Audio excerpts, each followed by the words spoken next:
अब डिस्कस करते हैं third subject of this order, जो कि डील करता है कमीशन टू एग्जामिन अकाउंट्स, यानी कि अकाउंट्स की एग्जामिनेशन के लिए भी बेसिकली कमीशन को अपॉइंट किया जा सकता है। रूल 11 और 12 जो है वो इस सब्जेक्ट से डील करते हैं। सो रूल 11 क्या कहता है? Rule 11 title commission to examine adjust account in any suit in which an examination और adjustment of account is necessary, यानी कि किसी भी केस के अंदर, सूट में, किसी मुकदमे में किसी अकाउंट की एग्जामिनेशन या अकाउंट की एडजस्टमेंट ज़रूरी हो, द कोर्ट में issue a commission to such person as think fit directing him to such examination adjustment. इस पर्पज़ के लिए भी कोर्ट कमीशन जारी कर सकता है। कमीशन जारी करेगा ऐसे पर्सन को जो कि कोर्ट को बेहतर लगेगा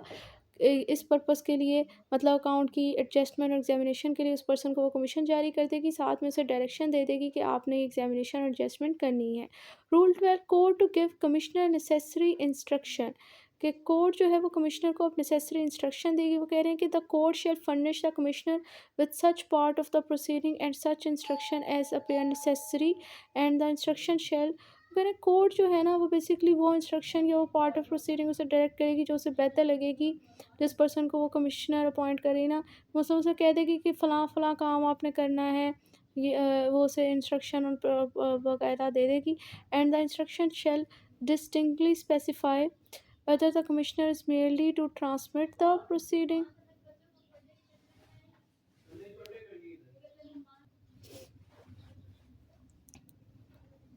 and the instruction shall distinctly specify whether the commissioner is merely to transmit the proceeding which he may hold on the inquiry or also to report his own opinion on the point referred for his examination। फिर ये जो instruction है ना, ये basically clearly तौर पर specify कर देती हैं कि आया जो कमिश्नर है उसने जस्ट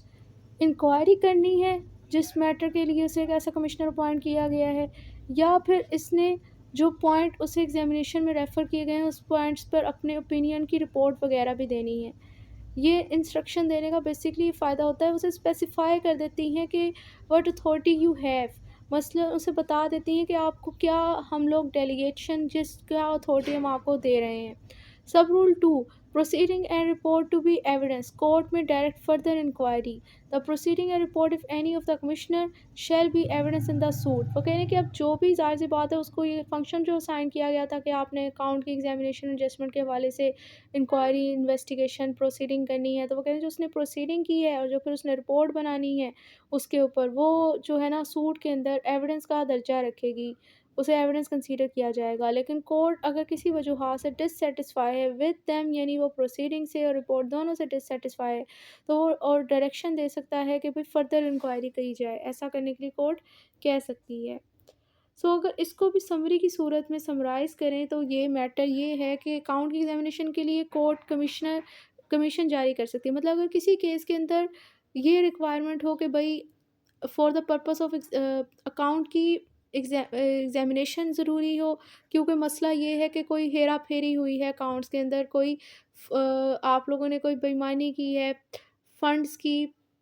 एम्बेज़लमेंट ऑफ फंड का मैटर है, मतलब कोई अकाउंट्स के अंदर हेरा-फेरी का मामला है, एग्जामिनेशन ऑफ अकाउंट इसलिए ज़रूरी है, और एडजस्टमेंट ऑफ अकाउंट यानी 2 पार्टीज़ के दरमियान अब वो ये है कि ये इतना पोर्शन इसको मिलना है, इतना मुझे मिलना है, लेकिन डिसाइड किस तरह होगा अकाउंट की एडजस्टमेंट के थ्रू।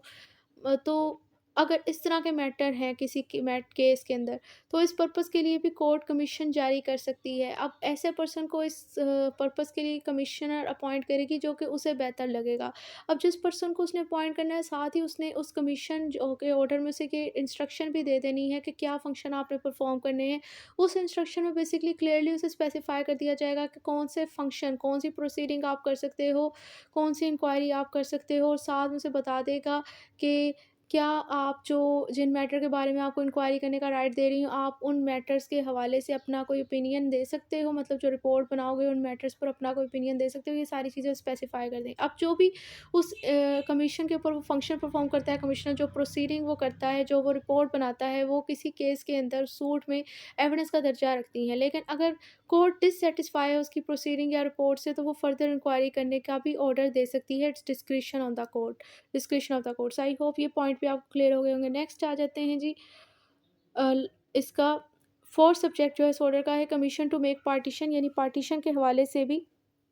कमीशन जारी किया जा सकता है। रूल 13 टू 14 जो है वो इस ऑर्डर के वो इससे डील करते हैं। सो रूल 13 क्या कहता है? रूल 13 है commission to make partition of immovable property, यानी इमूवेबल प्रॉपर्टी की पार्टीशन के हवाले से भी कमीशन जारी किया जा सकता है। सो रूल 13 क्या कहता है? वो कह रहे हैं where a preliminary decree for partition has been pass, यानी कि पार्टीशन के हवाले से प्रीलिमिनरी डिक्री पास्ड हो चुकी है। द कोर्ट में in any case not provided for by section 54, तो कोर्ट जो है वो किसी भी केस में एक्सेप्ट वो मैटर जो कि सेक्शन 54 में बताए हों, उन मैटर को छोड़ के उसके अलावा हर केस के अंदर यानी इशू का कमीशन, यानी जो सेक्शन 54 के अंदर मैटर बताए हैं उनमें नहीं कमीशन जारी करेगा। बाकी जो है वो दूसरे केसेस हैं उनके अंदर वो कमीशन जारी करेगा। सेक्शन 54 वाले मैटर में कमीशन जारी कर सकते हैं, लेकिन उसमें सेक्शन 54 के अंदर बेसिकली मैटर वो बताए गए हैं कि कोई ऐसे लैंड की पार्टीशन करनी है जहाँ से ना गवर्नमेंट को रेवेन्यू हो जाता है, तो उसकी पार्टीशन के लिए बेसिकली अपॉइंट कलेक्टर को किया जाता है। तो वहाँ पर जो है वो पार्टीशन के लिए कलेक्टर को अपॉइंट किया जाता है। इसलिए उन केसेस को छोड़ के बाकी सारे मैटर के अंदर आप पार्टीशन के लिए कमीशन में किसी भी पर्सन को जो कि उसे बेहतर लगता है वो अपॉइंट कर सकता है। To make a partition separation according, मतलब जो डिक्री के अंदर पार्टीज़ के राइट डिसाइड हो गए ना, उस हिसाब से ही उसी डिक्री की बेस पर रहते हुए कमीशन अपॉइंट कर देता है कि उसी डिक्री की बेस पर रहते हुए आपने पार्टीशन करनी है। एक्सेप्ट तो सेक्शन 54 के मैटर को छोड़ के, क्योंकि वहाँ पर पार्टीशन जो है वो कलेक्टर ने करवानी होती है, वहाँ पर कमीशन नहीं अपॉइंट किया जाता। सो रूल 14 कहता है procedure of commissioner, the commissioner shall after such inquiry as may be necessary, अब कमिश्नर ने जो इंक्वायरी करने के बाद जो उसे बेहतर लगती है, divide the property into as many share as may be directed by the order under which the commission was issue, मतलब जिस ऑर्डर के तहत कमीशन जारी किया गया था उस ऑर्डर में जो उसको इंस्ट्रक्शन थी कि भाई जितने पोर्शन ऑफ प्रॉपर्टी करने हैं आपने उतने शेयर में, अगर उसने प्रॉपर्टी डिसाइड कर दी इंक्वायरी कंडक्ट करने के बाद जो उसे बेहतर लगी, and shall allot such share to the parties, और फिर वही शेयर जो उसने डिवाइड किए उसने पार्टीज़ को दे दिए, and may if authorise thereto by said order, यानी कि जो कमीशन जो के तहत जो कमीशन वाला जो ऑर्डर जारी हुआ था उसमें उसको फर्दर ऑथराइज किया गया था कि what sum to be paid for the purpose of equalising the value of the share, मतलब जो शेयर की वैल्यू जितनी जितनी बंदों के पर्सन के पास आ रहे हैं उनकी वैल्यू को इक्वलेट करने के लिए, बराबर करने के लिए, अगर वो कोई पैसे वगैरह देने का भी उसे ऑर्डर दिया गया था तो वो सम भी वो अवॉर्ड कर सकता है। Sub Rule 2, the Commissioner shall then prepare and sign a report, or the Commissioner, where commission was issued to more than one person and they cannot agree, shall prepare and sign separate report appointing the share of each party and distinguishing each share if so directed by the set order by metes and bounds. So वो कह रहे हैं कि अगर तो commissioner single था ना, तो ज़ाहिर सी बात है वो सिंगल रिपोर्ट ही जमा पर प्रिपेयर करेगा और कमिश्नर कोर्ट को उसने सबमिट करानी। लेकिन अगर कमीशन के ऑर्डर में एक या एक से ज़्यादा पर्सन को कमिश्नर अपॉइंट किया गया था और वो सारे कमिश्नर जो हैं वो एग्री नहीं है आपस में, मतलब सारे जो इंक्वायरी करते हैं उस हिसाब से कोई कहता है कि फ़लाँ पार्टी के इतने शेयर बनते हैं, दूसरा कहता है नहीं फ़लाँ पार्टी के इतने शेयर बनते हैं, मतलब उनकी कंसेंसस ऑफ माइंड नहीं है, एक पेज पे वो लोग एग्री नहीं है। तो वो लोग क्या करेंगे, वो अपनी सेपरेट रिपोर्ट बनाएँगे और उसको साइन करेंगे, जिसमें वो स्पेसिफ़ाई कर देंगे कि भई इतना शेयर इस पार्टी का बनता है, और फिर ये रिपोर्ट जो है वो जो भी उन्होंने कमीशन के जो ऑर्डर जारी हुआ था उस रिपोर्ट के साथ वो कमीशन का ऑर्डर लगाएँगे और ये कोर्ट को ट्रांसफ़र कर दी जाएगी। कोर्ट जो है वो इन ऑब्जेक्शन को सुनने के बाद जो भी पार्टीज़ इस रिपोर्ट के बारे में बनाएँगी, रिपोर्ट्स के बारे में बनाएगी, या तो इस ऑब्जेक्शन के ऊपर को कन्फर्म करके वो ये ऑर्डर पास कर देगा, या फिर इनको वे में चेंजेस कर देगा फिर, या मतलब वो जो भी ऑब्जेक्शन जो इस रिपोर्ट पे पार्टीज़ बनाएँगी ना, उन ऑब्जेक्शन की बेस पे या तो वो कह देगा कि ऑब्जेक्शन ठीक है, कन्फर्म कर देगा, या फिर उसमें थोड़ी-सी चेंजेस कर देगा, या फिर सेट असाइड कर देगा इस रिपोर्ट को। मतलब जो भी उन्होंने कमिश्नर ने एक्शन वगैरह किया हुआ, या तो उसे वो कन्फर्म कर देगा, या उसमें थोड़ी-सी चेंजेस कर देगा, या उसे सेट असाइड कर देगा। Where the court confirm or vary the report or reported shall pass a decree in accordance with the same as confirm or vary, ठीक है। अगर तो जो रिपोर्ट वगैरह बनी थी, वो उसने उसमें कोई उसे कन्फर्म किया, उसमें किसी तरह की चेंजेस कर ली है, तो फिर जो डिक्री भी जो है वो पास होगी, वो इसी रिपोर्ट अगर कन्फर्म हुई है, वेरी हुई है, उसी बेस पे डिक्री पास होगी। यानी कि डिक्री जो है वो उस मैटर के अंदर डिपेंड करेगी on the report of a commissioner. But where the court set aside the report, report shall, लेकिन अगर उसने सेट असाइड कर दिया रिपोर्ट को, तो अब ज़ाहिर सी बात है, अब जब उसने रिपोर्ट ही सेट असाइड कर दी तो अब वो डिग्री किस बेस पे पास करेगा? इस सिचुएशन में वो नया कमीशन जारी करने का ऑर्डर देगा, या फिर वो ऑर्डर पास करेगा जिसे बेहतर लगेगा। मतलब अगर रिपोर्ट को सेट असाइड कर दे तो दो काम कर सकता है, या तो न्यू कमीशन अपॉइंट करने का ऑर्डर कर सकता है, या फिर कोई ऑर्डर जो उसे बेहतर लगेगा। सो अगर इसको भी समराइज़ करें तो वो ये है कि अगर किसी इमूवेबल प्रॉपर्टी की पार्टीशन के हवाले से प्रीलिमिनरी डिक्री आ गई है, और वो कोई प्रॉपर्टी ऐसी नहीं है जो कि जिससे गवर्नमेंट को रेवेन्यू जाता है, यानी सेक्शन 54 ऑफ सीपीसी कैटेगरी में फॉल नहीं करती, क्योंकि वहाँ पर पार्टीशन कलेक्टर ने करनी है। सो अगर सेक्शन 54 वाली को छोड़ के कोई दूसरी इमूवेबल प्रॉपर्टी है जिसकी हवाले से डिक्री आ चुकी है उसकी पार्टीशन के हवाले से, तो कोर्ट जो है वो पार्टीशन करने के लिए अब बेसिकली कमीशन अपॉइंट करता है और उसे कहता है कि भाई जो डिक्री के अंदर पार्टीज़ के राइट्स स्पेसिफाई हुए हैं ना, उसी हिसाब से आपने जो है वो पार्टीशन कर देनी है। साथ ही उसे कमीशन ऑर्डर जिसके तहत उसने अपना फंक्शन परफॉर्म करना है, उसमें उसे बता देता है कि इतना शेयर आपने पार्टीज़ वगैरह को देना है। और हो सकता है कि उसने कहा हो कि पैसे वगैरह भी देने, ताकि इनके दरमियान इक्वालिटी ऑफ शेयर आ जाए। इक्वालिटी ऑफ शेयर करने के लिए कोई पैसे वगैरह देने का भी ऑर्डर किया हुआ, तो वो भी उसे दे सकता है कोर्ट अपने उस कमीशन के ऑर्डर में। अब उस ऑर्डर की बेस पर उसने जिस तरह उसको इंस्ट्रक्शन है वैसे उसने फंक्शन परफॉर्म करना है कमिश्नर ने। साथ ही कोई लोकल इंस्पेक्शन भी अगर वो करना चाहे तो वो कर सकता है। अब अगर वो इसको करने के बाद वो रिपोर्ट बनाएगा और कोर्ट में सबमिट कर देगा, लेकिन अगर वो एक से ज़्यादा कमिश्नर हैं और उनका आपस में इत्तेफ़ाक नहीं है, मुत्तफ़िक नहीं है रिपोर्ट पे, एक कहता है कि नहीं फ़लाँ पार्टी के इतने शेयर बनने चाहिए, दूसरा कहता है नहीं फ़लाँ पार्टी के इतने शेयर बनने चाहते, तो सेपरेट रिपोर्ट बनाएँगे। अब कोर्ट के पास जब रिपोर्ट आता है तो वो ज़ाहिर-सी बात है दूसरी पार्टी जिन पार्टी कोई पार्टी इस पर ऑब्जेक्शन रेज़ कर सकती है। ऑब्जेक्शन आया, कोर्ट ने क्या करना है, कोर्ट या तो कहते हैं कि उसी रिपोर्ट को या तो कंफर्म कर देगा कमिश्नर की रिपोर्ट को, या फिर उसमें वेरिएशन कर सकता है, उसे सेट असाइड कर सकता है। उस रिपोर्ट के हवाले से 3 एक्शन कर सकता है। सो अगर वो कंफर्म और वेरिएशन उसमें करता है तो अब तो वो फिर उसी बेस पे, अगर उसने कंफर्म की तो उसी बेस पे वो डिक्री पास कर देगा, अगर उसमें वेरिएशन करता है तो उस बेस पे डिक्री पास कर देगा। लेकिन अगर उस रिपोर्ट को सेट असाइड करता है तब वो 2 काम कर सकता है, या तो वो न्यू कमीशन जारी करने का ऑर्डर दे सकता है या फिर कोई ऑर्डर जारी करने का ऑर्डर दे सकता है जो उसे बेहतर लगेगा। सो ये हमारे पास रूल 14 तक था। इसके साथ हमारे 4 subject of this order cover हो गए हैं। नॉर्मली 4 पर्पज़ के लिए कमीशन जारी होता है, वो 4 पर्पसेज़ के जो रूल थे ना, रेलेवेंट रूल्स, वो हम लोगों ने डिस्कस कर लिए। अब आ जाते हैं इसके जनरल प्रोविज़न पे, जो कि रूल 15 टू 18 है। हाँ जी, रूल 15 टू 18 जो है वो उसकी जनरल प्रोविज़न से डील करते हैं। अब बेसिकली इस ना ऑर्डर में कुछ रह नहीं गया, अब आसान-आसान सा ही है, कोई इतनी अब टेक्निकल चीज़ नहीं रह गई। सो जनरल प्रोविज़न कहते हैं, वो कह रहे हैं expenses of commission to be paid into court. मतलब कमीशन जारी आप लोगों ने अगर करवाना है ना, तो ज़ाहिर-सी बात है उसके कुछ खर्चे भी देने पड़ेंगे। कोर्ट अपनी जेब से नहीं मतलब कोर्ट कमीशन जारी करने का ऑर्डर ज़रूर दे रही है, खर्चा वो अपनी जेब से नहीं करती। ये रूल 15 इस चीज़ की निशानदेही कर रहा है। वो कह रहे हैं before issue any commission under this order, इस ऑर्डर के अंदर कमीशन को जारी करने से पहले कोर्ट जो है वो ऑर्डर कर सकती है, उसकी डिस्क्रिशनरी पावर है, such sum as if anything reasonable for the expenses of the commission to be within a time to be fixed paid into the court by the party as whose instance और for whose benefit the commission is issued। मतलब इस order के तहत commission को जारी करने से पहले कोर्ट की डिस्क्रिशनरी पावर है कि वो ऑर्डर कर सकती है उस पार्टी को जिसकी बेनिफिट के लिए कमीशन जारी किया जा रहा है या जिसकी दरख्वास्त पर कमीशन जारी कराया जा रहा है, कि उसको वो ऑर्डर कहती है कि भई आप इतने पैसे जमा करवाओ जो कि उसको रीज़नेबल लगते हैं कोर्ट को कमीशन के एक्सपेंसेस के लिए, और वो उसे कहती है कि भई आपने ये ऑर्डर उसे जारी करती है उस विद ना टाइम टू बी फिक्स, मतलब कमीशन जारी करने से पहले जो टाइम पीरियड फिक्स है ना, उस टाइम पीरियड के अंदर उसे ये ऑर्डर जारी करेगी। रूल 16 पावर ऑफ कमिश्नर, यानी जो कमिश्नर होता है इस ऑर्डर के तहत जो अपॉइंट हो रहा है उसके पास क्या पावर है। सो कहते हैं any commissioner appointed under this order may unless otherwise directed by the order of appointment. मतलब इस ऑर्डर के तहत जो कमिश्नर अपॉइंट होता है ना, उसके पास ये जो क्लॉज ए बी सी की है ना, ये उसके पास पावर है, जनरल रूल है। एक्सेप्शन इसकी ये है कि अगर उसका order of appointment in clause A B C से हट के कोई बात कर रहा है तो उस सिचुएशन में उसके पास ये पावर नहीं होगी। बेसिकली उसके पास क्या पावर होती है, clause A examine the parties themselves and any witness whom they or any of them may produce and any other person whom the commissioner think proper to call upon to give evidence in the matter refer to him। So पहली power commissioner के पास होता है वो है examination of a witness, examination of a parties. So पहली power उसके पास ये है कि वो पार्टीज की एग्जामिनेशन कर सकता है या किसी गवाह की एग्जामिनेशन कर सकता है जिसे या तो इन दोनों पार्टी ने कॉल करना था, इनमें से किसी एक पार्टी ने कॉल करना था, या फिर किसी ऐसे पर्सन की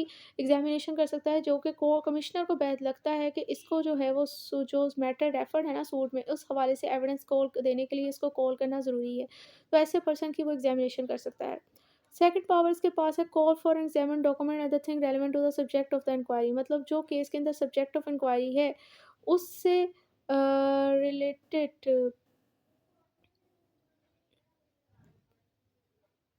किसी डॉक्यूमेंट्स या किसी चीज़, कोई चीज़ रेलेवेंट है, मतलब जो सब्जेक्ट ऑफ इंक्वायरी है केस के अंदर, उस मैटर से रिलेटेड कोई चीज़ या डॉक्यूमेंट है केस में, तो वो उस डॉक्यूमेंट या उस चीज़ की एग्जामिनेशन के लिए डिमांड कर सकता है कि इसको कोर्ट के सामने पेश किया जाए। Clause C at any reasonable time enter upon और इनटू एनी लैंड और building mention in the order. इसी तरह जो चीज़ ऑर्डर के अंदर मेंशन है कोई लैंड और बिल्डिंग, तो उस लैंड और बिल्डिंग के अंदर किसी रीज़नेबल टाइम के अंदर वो एंटर हो सकता है। मतलब राइट ऑफ एंट्री है किसी भी लैंड और बिल्डिंग के अंदर, उसकी किसी रीज़न टाइम पे वो इन पर ऐड हो सकता है, जो भी लैंड और बिल्डिंग ऑर्डर में मेंशन है। Rule 17 attendance and examination of witness before commissioner.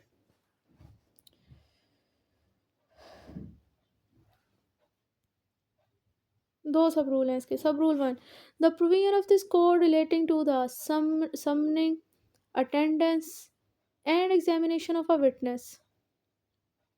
and to the remuneration of and the penalties to be imposed upon witness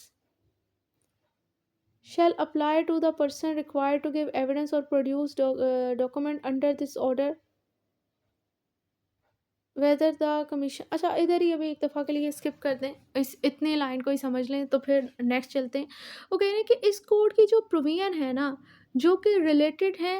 witness की समन के हवाले से, विटनेस की अटेंडेंस के हवाले से, विटनेस की एग्जामिनेशन के हवाले से और उनकी रेमुरेशन के हवाले से और उन पर जो पेनल्टीज इम्पोज होती हैं उनके हवाले से, वही सेम प्रोविजन अप्लाई होंगी उन पर्सन पर भी जो पर्सन रिक्वायर हैं कि उन्होंने इस ऑर्डर के तहत कमीशन के सामने उन्होंने कोई एविडेंस या डॉक्यूमेंट प्रोड्यूस करना है। वही सेम प्रोविजन उन पर्सन पर भी अप्लाई होगी जिन्होंने कमीशन के सामने, मतलब वो कह रहे हैं कि इस कोड की जो प्रोविजन आम गवाहों की पेनल्टीज़, उनकी रेमुरेशन, उनकी समनिंग, उनकी एग्जामिनेशन और अटेंडेंट से डील करती हैं, वही सेम प्रोविजन जो ऐसे पर्सन जिन्होंने कमीशन के सामने गवाही देनी है या कोई डॉक्यूमेंट प्रोड्यूस करना है, उन पर भी वही सेम प्रोविजन अप्लाई होंगी। यानी कि ये ऑर्डर 16 और 18 की जो प्रोविजन है बेसिकली वो डील करती हैं। ऑर्डर 16 और 18 जो है वो सीपीसी का, वो बेसिकली डील करते उनको ऑर्डर्स के अंदर बेसिकली प्रोविजन बताई गई हैं जो कि विटनेस की रेमुरेशन, पेनल्टीज़, उनकी एग्जामिनेशन, उनकी समनिंग से डील करती हैं। सो वो कह रहे हैं वही ऑर्डर 16 और 18 की प्रोविजन जो है वो अप्लाई होंगी ऐसे पर्सन पर भी जिन्होंने कमीशन के सामने कोई शहादत देनी है या डॉक्यूमेंट प्रोड्यूस करना है। Whether the commission in execution of which they are so required has been issued by a court situate within or by a court situate beyond the limit of Pakistan। अब वो कह रहे हैं कि ये जो कमीशन जो अपना फंक्शन परफॉर्म कर रहा है ना, यानी एग्जीक्यूशन जो कमिश्नर जो है वो जो कमीशन की एग्जीक्यूशन हो रही है वो बेसिकली वो कमीशन जारी किया गया है बेशक किसी ऐसे कोर्ट की तरफ से जो कि पाकिस्तान की कोर्ट है, यानी ये पाकिस्तान की कोर्ट में जो कोर्ट पाकिस्तान में सिचुएट करती है। अब ये कमीशन बेसिकली या तो उस कोर्ट के ऑर्डर पर जारी हुआ है या फिर किसी ऐसे कोर्ट के ऑर्डर पर जारी हुआ है जो कि पाकिस्तान से बाहर है, यानी पाकिस्तान से बाहर करती है। ये इममटीरियल है, यानी ये प्रोविजन को अप्लाई करने के लिए ये चीज़ मैटर नहीं करेगी। And for the purpose of this rule the commissioner shall be deem to be a civil court. And for इस रूल के तहत जो कमिश्नर को सिविल कोर्ट का स्टेटस हासिल है। Sub Rule 2, a commissioner may apply to any court, not being a high court within a local limit of his jurisdiction, a witness reside for the issue of the any process which he may find it necessary to issue or against such a witness. And such court may in its discretion issue such process consider reasonable and proper। यानी commissioner के पास ये power है, discretionary power है कि वो दरख्वास्त दे सकता है किसी भी कोर्ट को, लेकिन वो दरख्वास्त हाई कोर्ट को नहीं दे सकता। क्या दरख्वास्त देता है उस कोर्ट को, मतलब वो कहें किसी भी कोर्ट को दरख्वास्त दे सकता है, लेकिन वो कोर्ट होनी चाहिए जिसकी लोकल लिमिट ऑफ जुरिस्डिक्शन। लेकिन नंबर वन तो वो कोर्ट वो हाई कोर्ट नहीं होनी चाहिए, और वो कोर्ट होनी चाहिए जिसकी लोकल लिमिट ऑफ जुरिस्डिक्शन में वो विटनेस रहता हो और उसको वो दरख्वास्त देता है कि भाई आप कोई फ़लाँ प्रोसेस जो है, कोई भी प्रोसेस जारी करो जो कि उसको लगता है कि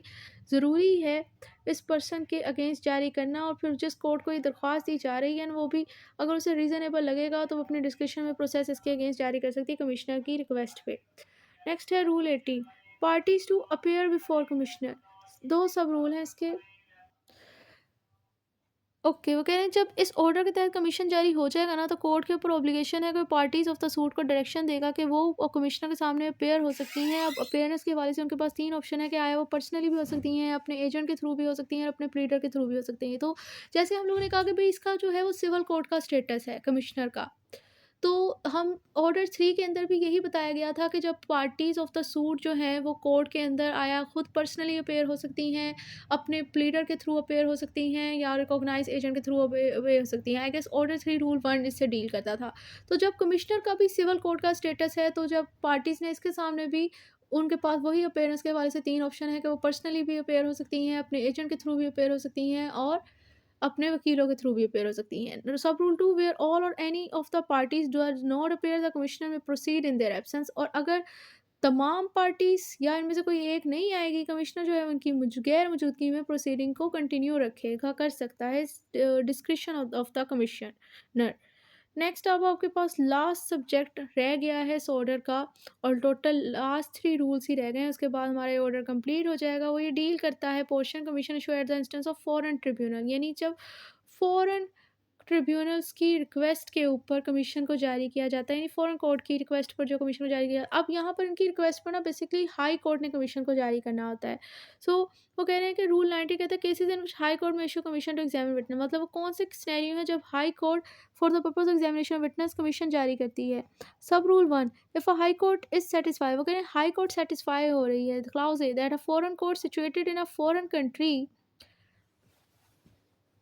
wishes to obtain the evidence of a witness in any proceeding before it, मतलब हाई कोर्ट सेटिस्फाई कि कोई फॉरेन कोर्ट है जो कि फॉरेन कंट्री में सिचुएट करता है और उस फॉरेन कोर्ट की ये डिज़ायर है, विश है कि कोई किसी गवाह की वो शहादत लेना चाहता है किसी ऐसी प्रोसीडिंग के हवाले से जो कि इस फॉरेन कोर्ट के सामने लगी हुई है। Clause b that the proceeding is of a civil nature, और प्रोसीडिंग सिविल नेचर की है। Clause c the witness is residing within a limit of the high court appellate jurisdiction, और ये जो गवाह है वो हाई कोर्ट की एपलेट जुरिस्डिक्शन की लोकल लिमिट में रहता है। तो अब इस तरह इन तीनों क्लाउज ए बी सी के फैक्टर्स अगर एग्जिस्ट करते हैं और इस पर हाई कोर्ट सेटिस्फाई हो गई है, then it may subject to the provision of rule 20 issue a commission for the examination of such witness. तो अब इस सिचुएशन में वो रूल 20 की प्रोविजन के तहत, यानी इसी ऑर्डर के रूल 20 की प्रोविजन के तहत विटनेस की एग्जामिनेशन के लिए कमीशन को जारी कर सकती है, it's description of the high court. Next sub rule 2 कहता है कि evidence may be given of the matter specified in clause A b and c of sub rule. अब ये जो सबूत है, ये जो क्लॉज ए बी सी में मैटर्स बताए गए हैं कि भाई ये फॉरेन कोर्ट के सामने केस लगा हुआ है और उससे किसी गवाह की शहादत रिक्वायर है, ये सिविल नेचर का मैटर है और ये बंदा हाई कोर्ट की लोकल लिमिट ऑफ जुरिस्डिक्शन में रहता है, एपेलेट जुरिस्डिक्शन की लिमिट में रहता है। इस बातों का सबूत जो है, इन मैटर्स के वजह से सबूत जो है वो किस तरह दिया जाएगा हाई कोर्ट को। वो कह रहे हैं कि by a certificate signed by a consular officer of the foreign country of the highest rank in Pakistan transmitted to the high court through the federal government, मतलब इस बात का सबूत उसे दिया जाएगा foreign court,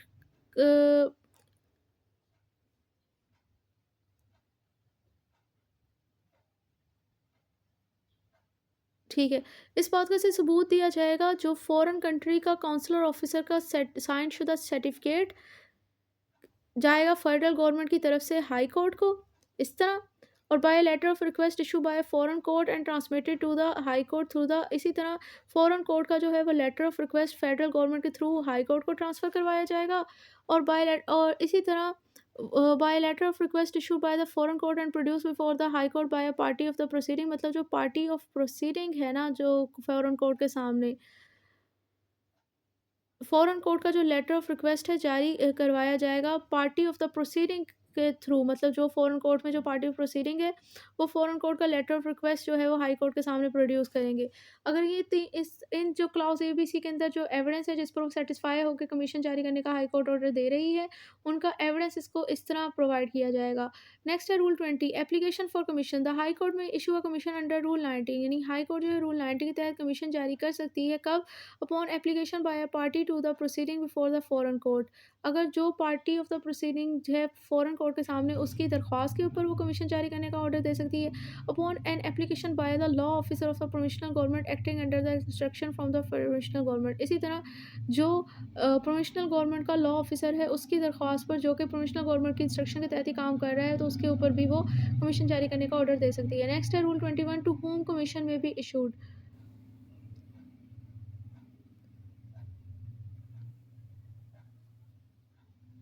to home commission में भी इशूड। अब हाई कोर्ट कमीशन तो जारी कर रही है, लेकिन अब वो किस पर्सन को ऐसा कमिश्नर अपॉइंट करेगी for the purpose of execution of commission, तो वो ही बताया जा रहा है। कह रहे हैं कि कमीशन अंडर रूल 19 में भी issue to any court within a local limit of उस जुरिस्डिक्शन द विटनेस रिसाइड। मतलब रूल 9 की तहत तो कमीशन जारी किया जा रहा है ना, फर्स्ट नंबर वन तो वो किसी भी कोर्ट को जारी किया जा सकता है जिसकी लोकल लिमिट ऑफ जुरिस्डिक्शन में विटनेस रहता है, उस कोर्ट को किया जा सकता है। Where the witness reside within a local limit of the ordinary original civil jurisdiction of the high court to, और अगर वो विटनेस जो है वो हाई कोर्ट की ऑर्डिनरी ओरिजिनल सिविल जुरिस्डिक्शन की लोकल लिमिट में रिजाइड करता है, तो फिर ये कमीशन जारी किया जाएगा किसी भी ऐसे पर्सन को जिसको हाई कोर्ट जो है वो बेहतर समझेगी for the execution of a commission, जो कोर्ट जो है वो जिसे कमीशन के एग्जीक्यूशन के लिए फिट समझेगी, फिर उस पर्सन को किया जाएगा कमीशन अपॉइंट। नेक्स्ट है rule 22, issue execution and return of commission and transmission of evidence to a foreign court. अब जाहिर सी बात है, अब यहाँ पर आप लोगों ने कमीशन के थ्रू शहादत रिकॉर्ड करके फ़ॉरेन कोर्ट की रिक्वेस्ट पे कमीशन को जारी किया जा रहा है, तो उस तक सबूत पहुँचाना है, उसे एविडेंस पहुँचाना है। तो वो कह रहे हैं कि किस तरह आप लोग इशू करोगे कमीशन को, किस तरह उसकी एग्जीक्यूशन होगी इस मैटर में, किस तरह उसकी रिटर्न होगी और किस तरह एविडेंस जो इसमें रिकॉर्ड हुआ होगा फ़ॉरेन कोर्ट को ट्रांसफ़र होगा। तो कह रहे हैं रूल 6, 15 एंड 16 एंड 17 एंड 18 जो है ना, इस ऑर्डर की जो प्रोविजन है, इस ऑर्डर के जो ये रेलेवेंट रूल्स यहाँ पे डिस्कस हो रहे हैं, वही ना अप्लाई होते हैं about of the execution issue and return of such commission. मतलब जिस तरह वो आप फेडरल लेवल पर कमीशन की प्रोसीडिंग होती थी इशू एग्जीक्यूशन रिटर्न के हवाले से, इसी तरह अब अगर आप किसी फॉरेन कोर्ट के लिए कमीशन अपॉइंट इशू कर रहे हो, तो उस मैटर में भी issue execution return of commission के हवाले से इसी ऑर्डर की रूल 6, 15 और 16, 17, 18 की प्रोविजन अप्लाई होंगी। और जब ये कमीशन जो है वो मुकम्मल तौर पर एग्जीक्यूट हो जाएगा, मतलब जो उस फंक्शन के लिए शहादत के लिए ये अपॉइंट किया गया था ना, वो उसने एविडेंस रिकॉर्ड कर लिया है, तो ये रिटर्न हो जाएगी जो उस एविडेंस के साथ जो कि इस कमीशन के तहत लिया गया है हाई कोर्ट को, जो कि आगे से फेडरल गवर्नमेंट के थ्रू फॉरवर्ड कर देगी लेटर ऑफ रिक्वेस्ट के साथ, जो कि ये जो कमीशन ने जो एविडेंस रिकॉर्ड किया है हाई कोर्ट, उस एविडेंस को लेटर ऑफ रिक्वेस्ट के साथ फेडरल गवर्नमेंट को देगी और आगे फेडरल गवर्नमेंट जो है इसे फर्दर ट्रांसफ़र कर देगी फॉरेन कोर्ट को। आई होप ये अब आपको पूरा ऑर्डर समझ में आ गया होगा, और इसी के साथ जो हमारा ऑर्डर 26 कंप्लीट हो गया।